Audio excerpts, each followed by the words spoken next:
चला नमस्कार विद्यार्थी मित्रांनो, तर पहिल्यांदा एक गोष्ट लक्षात घ्या की समाज कल्याणची जी तारीख वाढती ही तारीख वाढण्याचं प्रमुख कारण काय आहे।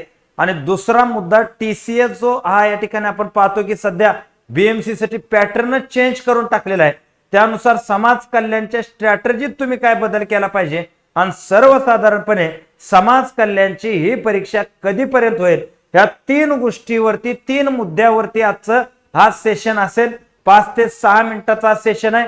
हा सेशन व्यवस्थित बघा, तुम्हाला सर्व तुमच्या या प्रश्नांची उत्तरे मिळतील। त्याच्या अगोदर लक्षात घ्या टीसीएस न कसाही पॅटर्न बदलो, काही पॅटर्न बदलो, आपली ही जी ऑल इन वन बॅच आहे ही बॅच या ठिकाणी तुम्हाला सांगतो कसाही पॅटर्न आला तर त्यानुसार परिपूर्णरित्या तयार आहे आणि त्याच्यामुळे याचा जबरदस्त असा फायदा तुम्हाला परीक्षेत होऊ शकतो। आणि या ठिकाणी असे व्हिडिओ ऐकायला चॅनलला तुम्ही सबस्क्राइब करून ठेवा, जेणेकरून तुम्हाला ही नवीन माहिती सगळ्यात आधी तुमच्या जवळ पोहोचते। तर पहिला मुद्दा आपण क्लिअर करूया की टीसीएस ही तारीख का वाढवतोय, हे समाज कल्याण विभाग ही तारीख का वाढवतोय। तर यासाठी पाहायचं झालं तर आपल्यासाठी आनंदाची बाब आहे बघा, म्हणजे आनंदाची बाब काय, ह्याची तारीख 15 तारीख केलेली आहे, बरोबर आहे।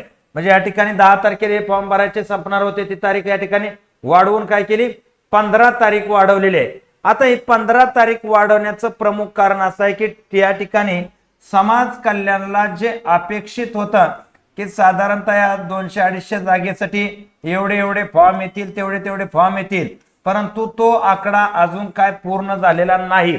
म्हणजे या ठिकाणी विद्यार्थ्यांनी बऱ्यापैकी ह्या परीक्षेकडनं पाठ फिरवलेली दिसते।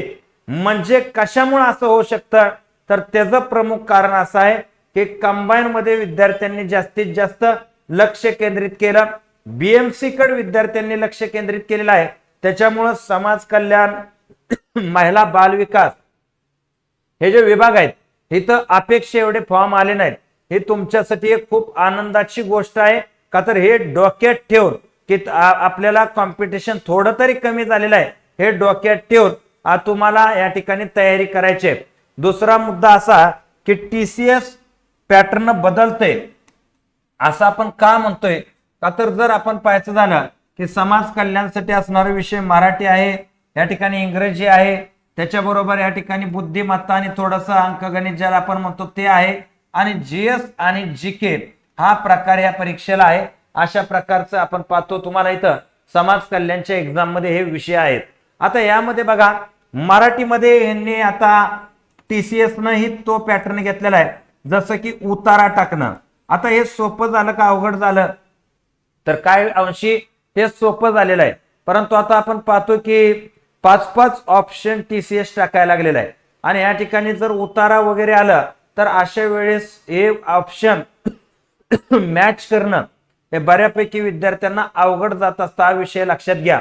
तर हे सोपं आहे आणि जास्तीत जास्त भर यांनी आता आपण पाहतो शब्दधन, शब्द संग्रह म्हणजे समानार्थी विरुद्धार्थी शब्द अशावरती फोकस केलेला आहे। ग्रामरची लेवल फार कमी झालेली आहे किंवा प्रश्न फार कमी झालेले आहेत असं म्हणायला काय हरकत नाही। इंग्रजीत सुद्धा ऍज इट इज उतारा यायला लागला आणि ज्याला आपण व्होकॅब्युलरीज म्हणतो, हा व्होकॅब्युलरीचा पार्ट जो आहे हा पार्ट मोठ्या प्रमाणावरती विचारायला सुरुवात केलेली आहे। म्हणजे या गोष्टीसाठी समाज कल्याण मध्ये असं असेल का, तर असं असण्याची शक्यता दाट आहे। आणि त्याच्यामुळं ह्या दृष्टीनं तुम्ही थोडकी तुमची तयारी ठेवणं सुद्धा काय गरजेचं आहे। तदनंतर जर बुद्धिमत्तेचा विषय जर आपण इथं काढला तर ऍज म्हणजे जसा चालत आलेला आहे परंपरागतच पॅटर्न आहे, इथं काय चेंज नाही। आता जीके मध्ये या ठिकाणी आपण पाहतोय 70% प्रश्न करंट अफेअरला विचारले बीएमसी ला, आणि ते 2023 पासून त्यांनी सुरुवात केली विचारायला। म्हणजे साधारणतः आधी कसं व्हायचं बघा, 6 महिन्याच्या अगोदरचं करंट या ठिकाणी विचारलं जायचं एखाद्या एक्झामला टीसीएस घेते त्या, आणि त्याचा आता असं झालंय की या जीकेनं इंग्रजीचा पूर्वी पोरांना डोक्याला ताप असायचा, बुद्धिमत्तेचा गणिताचा ताप असायचा, परंतु या टीसीएसच्या मागील काय एक्झाम मध्ये जीएस जीकेनं या करंट अफेअरनं विद्यार्थ्यांचा फार मोठा तणाव वाढवलेला आहे। त्याच्यामुळे अशा गोष्टीला तुम्हाला सध्या रेडी राहणं आहे। ते या ठिकाणी जर आपण विचार केला आपला फायनल क्वेश्चन समाज कल्याणची जी परीक्षा आहे ही परीक्षा सर्वसाधारणतः कधी होऊ शकते, तर तुम्ही पाहिलं असेल की BMC ची यांनी डेट अनाऊन्स केली आणि 8 दिवसातच या ठिकाणी पेपर घ्यायला सुरुवात केली. आपण ह्याच ऍव्हरेजनं जर TCS गेलो तर जानेवारीच्या अगोदर म्हणजे जानेवारी एंडिंगच्या अगोदर समाज कल्याण होण्याची शक्यता नाकारता येत नाही. म्हणजे 15 जानेवारी ते 30 जानेवारी अशा कालावधीमध्ये सुद्धा ही परीक्षा कधी घेऊ शकतात किंवा त्याच्या आधी सुद्धा घेऊ शकतात.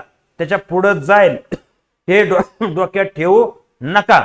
हे तुमच्या लक्षात आलं असेल अशी मी अपेक्षा व्यक्त करतो. आणि इथं तुमच्या अभ्यासाला चांगल्या गोल्डन म्हणजे ही खूप मोठी संधी आहे का, तर महाराष्ट्रातील तमाम तज्ञ फॅकल्टी वर्ग तुमच्यासाठी इथं असणार आहे. चालेल, तर या ठिकाणी मी थांबतो. धन्यवाद.